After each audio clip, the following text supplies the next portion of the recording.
Please come no, I think I'm falling, holding on to one I think is safe. I think I found a road to nowhere, am I trying to escape? E aí galera, beleza? Tá ouvindo a minha voz? Então, não é dessa forma que eu ouço a minha própria voz. E assim é com você também. Então chega mais aqui pro Papo de Canto, que nós vamos continuar falando sobre a questão da rouquidão. E hoje eu vou falar sobre retorno. Por que é tão importante eu ouvir a minha própria voz? Bom, em primeiro lugar, vamos entender que nós temos dois tipos de percepção auditiva. Temos aquela percepção auditiva, né, que sai da nossa boca ou da boca de outra pessoa e vai direto para o nosso ouvido. É assim que eu escuto a sua voz, é assim que eu escuto a voz dos meus alunos, de todas as pessoas com quem eu convivo, porque a voz delas sai de suas bocas e vão direto para o meu ouvido.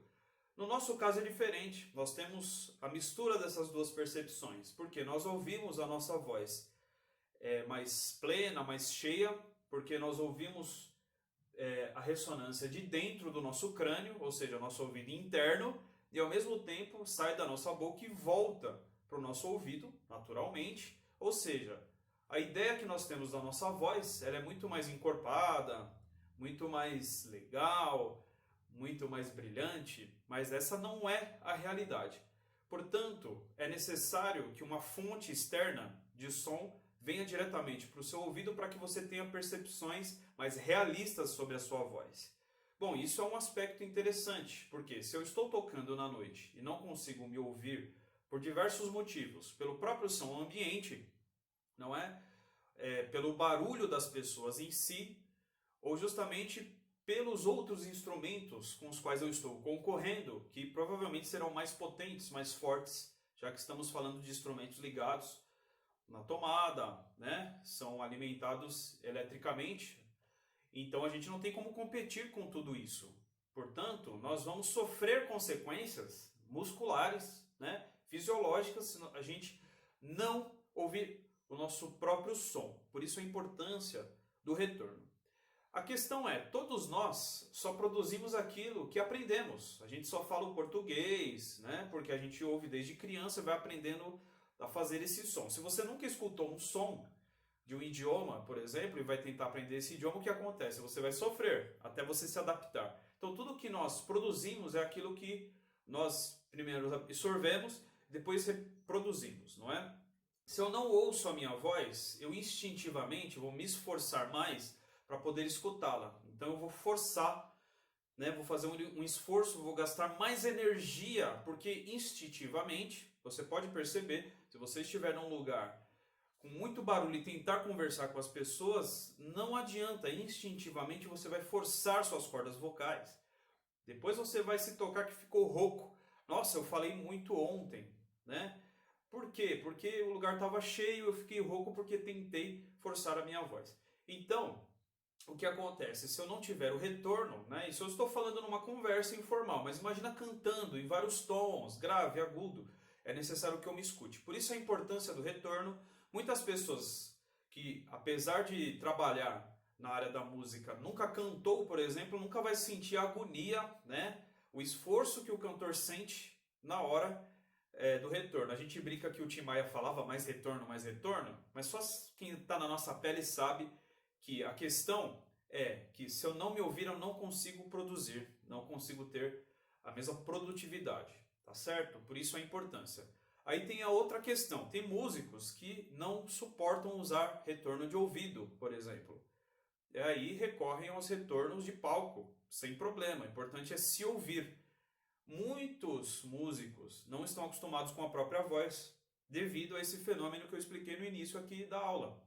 E por isso rejeitam a própria voz, não querem se ouvir, não se acostumam, acham horrível, mas entenda que é um fenômeno natural. Todo mundo estranha a própria voz em algum momento e depois a gente vai se adaptando e entendendo que são processos de percepção diferentes. Portanto, é mais fácil que você agora invista nessa sua pequena trava, se você não suporta ouvir a própria voz, e também na questão técnica, eu não consigo usar o fone, não consigo ficar com aquilo no meu ouvido, não consigo escutar. do que depois você sofrer as consequências, né? Uma das grandes causas de rouquidão que muita gente não sabe é justamente não ter retorno. Por isso eu recomendo que você invista, pesquise sobre isso, tente ter sempre retorno. Ah, Dudu, eu fui tocar num lugar e o técnico de som, enfim, não entendia o que eu queria dizer. Porque às vezes a gente vai pedindo volume, não estou ouvindo, não estou me ouvindo, né? Ou o técnico acha que a gente está com frescura, e não é frescura, ou ele não tem mais volume mesmo, ou então a nossa percepção já não está conseguindo diferenciar o som ambiente daquele som que está saindo das caixas, por exemplo. Por isso que é interessante ter um retorno de ouvido, né? Isso de acordo com as experiências que eu tive. Então, mas e se realmente não houver retorno onde eu for trabalhar? É por isso que entram as outras questões que eu venho explorando nas outras aulas sobre essa série, tá? A questão técnica e a questão de você conhecer seu corpo e saber até onde ele pode ir, onde eu posso forçar ou não. Porque, gente, não adianta, não vai ser o mundo perfeito para o cantor nunca. Ele vai se deparar com situações estressantes, principalmente quando se fala de retorno. Nem sempre o retorno vai ser mil maravilhas, porque, como eu falei, ninguém consegue se colocar na pele do cantor 100%. Só nós sabemos a agonia de não nos escutarmos. Então, eu quero que você preste atenção agora. Eu tropecei muito nisso, eu bati muito a cabeça até compreender a importância verdadeira do retorno. Eu já cantei muito sem retorno achando que era só soltar a voz e estava lá, ótimo, porque isso também vai comprometer a sua qualidade. A questão do retorno não é apenas o volume, mas também você perceber todas as frequências. O grave, o agudo e o médio tem que estar claros para você. Se você não tiver grave, não ouvir o próprio grave, você vai querer forçar esse grave, vai trazer toda a sua ressonância para baixo. Depois você vai perdendo o grave. A mesma coisa do agudo. Se você não escuta bem o seu agudo, você vai forçar e assim por diante. Portanto, a questão não é o volume, às vezes é a qualidade do áudio que chega no seu ouvido, porque depois que você se acostuma com as próprias frequências da sua voz, por isso você tem que encarar e ouvir a sua voz, de fato, e aprender a gostar, a amar a sua voz, a gente não consegue mais retroceder. Aí fica complicado de você fazer força. Por exemplo, eu que estudo canto há muitos anos, eu não consigo cantar fazendo força. Quando eu me vejo nesse impasse que eu não tenho um retorno suficiente, causa um conflito aqui dentro, porque eu me acostumei a cantar sem força e forçar, já se tornou algo quase que impensável para mim. Portanto, invista no seu retorno, isso vai fazer com que você melhore sua saúde vocal, evite de ficar rouco e ao mesmo tempo proporcione um show com muito mais qualidade para o seu público. No dia seguinte, se tiver mais show, você estará preparado, ok? Obrigado, gente. Quem quiser assistir os outros 2 vídeos, é só ir aqui nos links abaixo na descrição do vídeo. Papo de Canto aqui com vocês. Bora para a última aula da nossa série de vídeos. Se você quiser que essa série continue, é só você deixar aí a sua sugestão.